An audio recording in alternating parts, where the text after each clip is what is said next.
رفعنا لك ذكرك ورفعنا لك ذكرك ورفعنا لك ذكرك ورفعنا لك ذكرك. ایک بزرگ ہیں حضرت شرف الدین، دہلی کے اندر ان کا مزار ہے. ان کا ایک مرید تھا، بڑا غریب تھا بیچارہ، 6 بچیاں تھیں اس کی. اب بار بار مرید آئے پیر کی بارگاہ میں اور کہے حضرت دعا کر دیجئے، 6 بچی ہیں، سب کا نکاح کرنا ہے، ایک بچی کے نکاح کا خرچہ 1000 دینار ہے. یہ مرید جہاں رہتا تھا اس کے قریب میں ایک عیسائی رہا کرتا تھا جو بڑا مالدار تھا، بڑا ساہوکار تھا، بڑا پیسے والا تھا، بڑا ریپوٹیشن والا تھا. یہ عیسائی اس کے پیر صاحب جن کا نام شرف الدین تھا ان سے بڑا بغض رکھتا تھا. لیکن حضرات محترم بیچارہ پڑوسی تھا تو درگزر کرتا اس کی باتوں کو، لیکن پیر سے بڑی محبت کرتا تھا. بار بار کہتا حضرت بچیوں کے لیے کچھ انتظام کر دیں یا دعا کر دیں تاکہ رب تبارک و تعالی غیر سے ہی انتظام کر دے. حضرات محترم اس کے پیر صاحب ابھی توقف کرتے، کہتے ذرا صبر کر، اللہ تعالیٰ خود انتظام کر دے گا.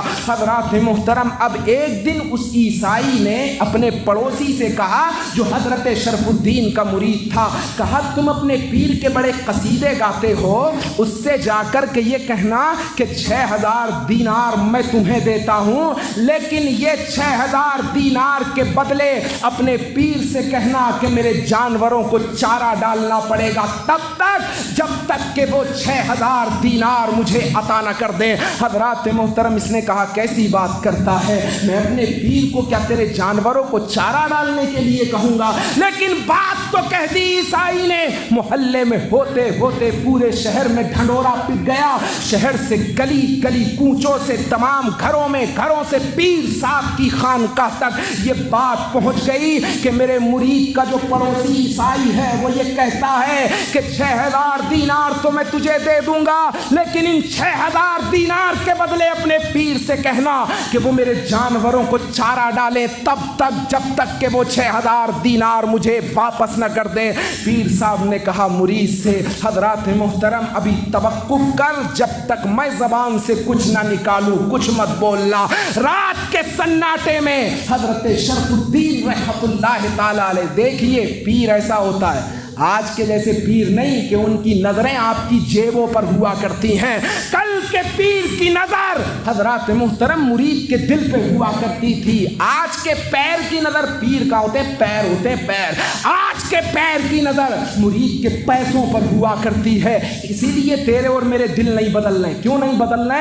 کہ آج کل انسان نے حضرات محترم پیرا مریدی کو بھی پیسوں کا دھندا بنا لیا ہے. رات کے سناٹے میں اللہ کا یہ ولی اس عیسائی کے گھر کے دروازے پر دستک دیتا ہے. عیسائی باہر نکلا، دیکھا حضرت شرف الدین کھڑے ہیں. کہا کیوں آئے ہو؟ کہا یہ شرط تم نے لگائی ہے کہ جب تک تم 6000 دینار اگر میرے مرید کو دے دو اور اگر جب تک وہ واپس نہ کرے تو اپنے پیر سے کہنا کہ میرے جانوروں کو چارہ ڈالیں. حضرات محترم اللہ کا ولی کہتا ہے یہ شرط تیری مجھے منظور ہے. ہے کوئی ایسا آج کا پیر جو یہ کر کے دکھا دے؟ اپنے نفس کو مارنا دوسرے کے لیے یہ سب سے بڑے ایمان کی دلیل ہوتی ہے. آج تو مرید کے پیسے پر عیش کیا جاتا ہے.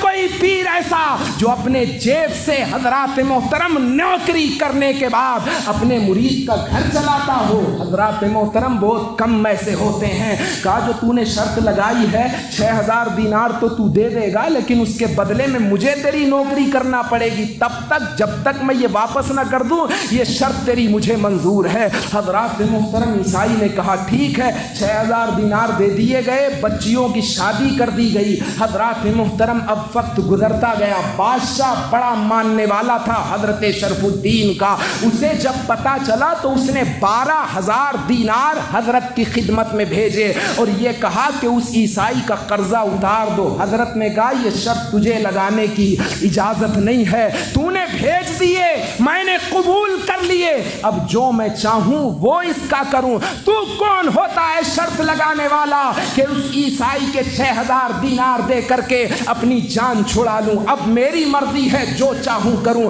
حضرات محترم اعلان کر دیا پورے گاؤں کے اندر، اگر کسی بچی کی شادی نہ ہوتی ہو، کوئی باپ پیسے سے پریشان ہو، تو وہ حضرت شرف الدین سے آ کر کے دینار لے لے۔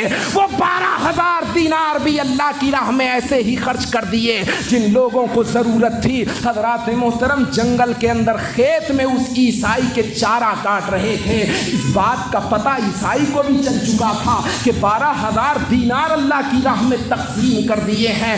چلا حضرت شرف الدین کی بارگاہ میں، دیکھتا ہے حضرت شرف الدین چارہ کاٹ رہے ہیں۔ چارے سے فارغ ہونے کے بعد عیسائی نے کہا میں آپ سے ایک بات پوچھنا چاہتا ہوں۔ کہا پوچھ، کیا پوچھنا چاہتا ہے؟ کہا تمہارے وہ 12,000 دینار ملے تھے، وہ 6,000 دینار دے کر کے تم اپنی گردن چھڑا سکتے تھے، تم نے ایسا کیوں نہیں کیا؟ کہا تیری خدمت کر کے میرے نفس کو مارنے میں مجھے جو مزہ ملتا ہے وہ دنیا کی کسی چیز میں نہیں ملتا ہے۔ کہا اپنے لیے تو ہر کوئی جیتا ہے، ابے زندگی تو وہ ہے جو دوسروں کے لیے جی جاتی ہے۔ اپنے لیے تو ہر کوئی حضرات محترم زندگی کے شامیانے گزارتا ہے، اما زندگی تو وہ ہے جو دوسرے کے لیے قربان کر دی جاتی ہے۔ کہا اپنے نفس کو مارنے میں جو مجھے مزہ ملتا ہے وہ دنیا کی کسی چیز میں نہیں ملتا ہے۔ حضرات محترم اب اس نے کہا کہ یار جب تمہارا کردار یہ ہے تو پھر تمہارے محبوب صلی اللہ تعالی علیہ وسلم آمنہ کے لال محمد الرسول اللہ کا کردار کیا ہوگا؟ اب دیر مت کریے، ہاتھ بڑھائیے، کلمہ پڑھا کے مسلمان کر دیجئے۔ حضرات محترم یہ ہے کردار اور یہ ہے سیرت بزرگوں کی جو ایک ایک قدم پہ ہمیں نئی زندگی دیتے ہوئے نظر آتے ہیں۔ حضرات محترم دوسروں کے لیے جی کے دیکھیے، اگر زندگی میں سکون نہ ہونا آپ کو، اگر کسی کے دل میں سکون نہ ہونا تو آپ دوسرے کے لیے ذرا چند دن نکال کے زندگی گزار کے دیکھیے، انشاءاللہ میرا وعدہ ہے کہ تمہاری زندگی سکون سے بھر جائے۔